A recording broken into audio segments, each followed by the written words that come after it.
guys, my name is Crystal and welcome to my YouTube channel. If you like my videos, please press the like button. Please do subscribe. Alexa, what's the time please? It's 9:57 a.m. Alexa, can you tell me a joke? Why was the broom late? It overswept. Right, that's very funny. She told me a hilarious joke just now when I wasn't recording. It was a brilliant joke. I was pissing myself laughing. Basically the weather is savage out there. It's windy, it's wet, it's raining, and it's enough to blow an umbrella inside out, and I'm waiting for the weather to die down a bit so I can take Max up for a walk. So what I thought I would do was share my granddad Frank Trower's diary from December 1977. This is his diary. The year 1977 was the Queen's Silver Jubilee. Queen Elizabeth has now been dead since the 8th of September, and I do miss the Queen. She was a character, and it's hard to forget Queen Elizabeth II. So I wanted to go back to 1977 and see how my granddad and his wife Kath, what their life was like. So here goes. So first of all, my granddad jotted down some dates in December. On the 2nd of December, Frank visited Gravesend. 6th of December, Charlie Brand phoned. On the 12th, my granddad and Kath visited Kingston. Not Kingston, Jamaica, Kingston in London. On the 23rd, they visited Kingston. The 25th of December, Charlie Chaplin died. So Charles Chaplin died on the 25th of December 1977. 27th of December, Frank went to a Christmas party. On the 21st of December, my granddad Frank worked for Aquila, so he went to an Aquila party. On the 30th of December, Doris and Jim visited them. I just want to go back to July 1977. My dad bought a dog called Shep for my mum, and I ended up walking Shep. May did.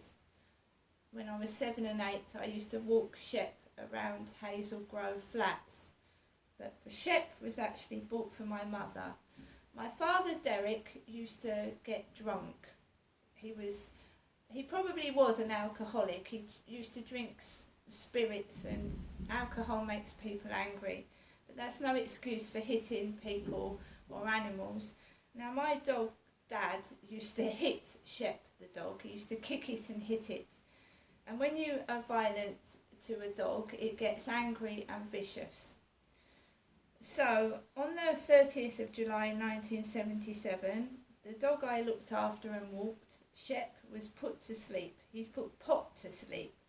But Shep was put to sleep on the 30th of July 1977. And I remember that day distinctly. My father, Derek, kicked me out of bed, kicked me.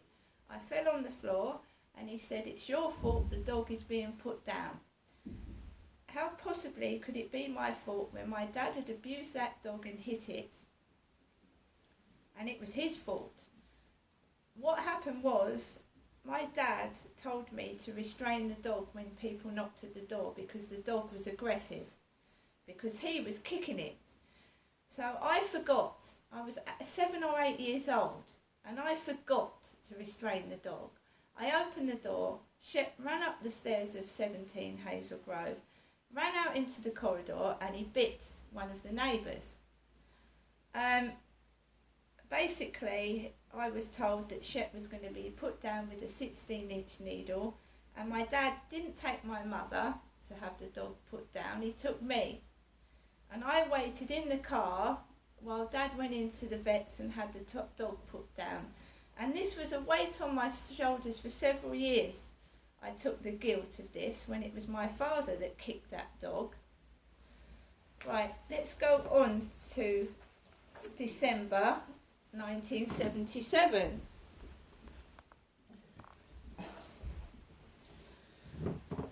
Saturday 24th of December, Derek called to take away the Christmas presents. At evening, Harold Liddon came to the front door and handed us a Bristol cream sherry. Our presents to Derek was a pocket watch and guards, tobacco and cigars to Jenny, and he's talking about Jenny, my mother, because I'm Genestra. He's referring to Jenny as Jennifer. 2 pairs of Mary Quant tights. Charlie Chaplin died this morning. My Christmas presents included caravan kit, red slippers, cufflinks, cigars. We had pork chops for dinner. I did not smoke today. The weather was quite mild. Excuse me for keep standing up, but my camera keeps going off for some reason. So I have to keep standing up to check. 26th of December was a Monday in 1977, a day of arguments and ill feeling, weather still mild, John the tortoise still not digging underground. John was a tortoise that my nan and granddad had when I was a little girl. They called him John. And I used to go up to the garden of 83 Stillness Road, London, up the top and help feed the tortoise with my gran. 27th of December. Derek and family arrived at 1:50. Jenny dressed in a long black dress of number 12 fitting. We enjoyed a dinner of cooked ham, leeks, potatoes, peas and carrots. We drank Yugoslav's Riesling and finished with Christmas pudding. I showed the latest slides to Jenny, Genestra and Kath. We tried to play a game of Can You Go with frequent interruptions from Amanda, my sister. She was only 2. Derek and I also tried to play a game of backgammon. We gave up trying to play any other games. Amanda frequently used foul language. It was 22:50 when Derek drove the family home in a British relay van. My dad, Derek, worked for television companies when I was a little girl. Granada, British Relay, Vision Hire. Thursday 29th of December 1977, morning. I walked to Deptford Library and exchanged a book for another titled Backgammon, the Modern Game. I returned home on foot. The weather was dry and fresh. During the evening I played 2 games of backgammon with Kath. Friday 30th of December, Derek called at 8:30 and picked up Kath. He took her to a shop in Old Kent Road to exchange a Christmas present to Jenny. It was a frock. Kath was home at about 10. At 10:25, I left home for a walk to British Relay at Sydenham to pay the TV rental. I returned home via Mayo Road and Blythe Vale. Derek called at evening to pick up the frock for Jenny, old-fashioned word for dress. New Year's Eve, 1977.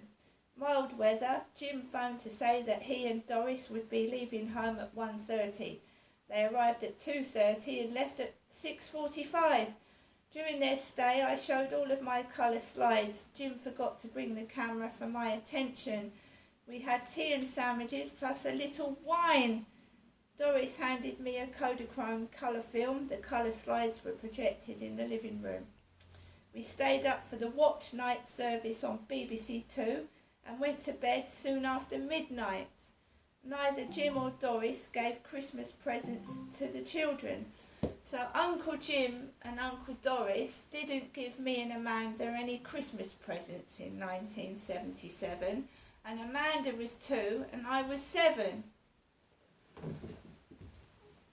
I might have been 9 actually, nearly 9. So Amanda was nearly 3 and she didn't get presents off Jim and Doris, and I was almost 9 and I didn't get any presents from my Uncle Doris, my Auntie Doris and Uncle Jim. So even Christmases as a child were miserable. My dad used to kick the Christmas tree down and kick the dog. Alexa, notifications. One new notification. Your self-care tip is here. Here's a fun one.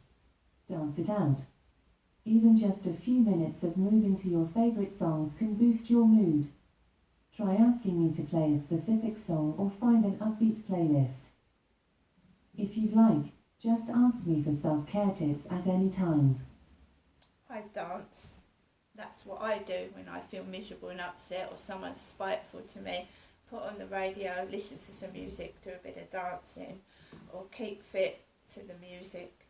I have asked my mum to look at the rest of my granddad's diaries, but she won't let me. They're in her flat. I want to look at them. I want to learn about Dylan, my brother who died at 2 months. I want to learn about what life was like, what my nan and granddad went through, because my dad used to play my nan and granddad up. He tried to set fire to his own mum and dad's house when he was younger.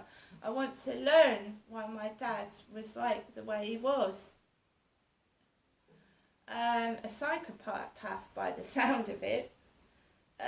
So I don't see the harm in letting me read about, I want to see. My granddad told the truth, and I want to know what really happened when I was a kid and growing up, and why our lives were so miserable and horrible. Both mine and Amanda's were. My dad used to hit my mum if me and Amanda knocked a beer glass over. He used to belt my mother in front of both of us.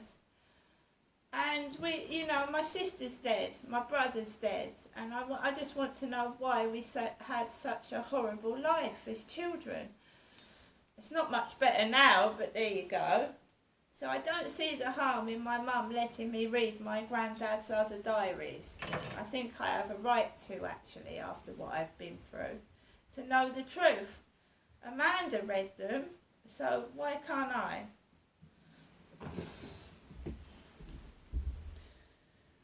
Right guys, I'm going to upload this video to YouTube. I'm going to take the dog for a walk, but trying to suss out what's been going on is very difficult.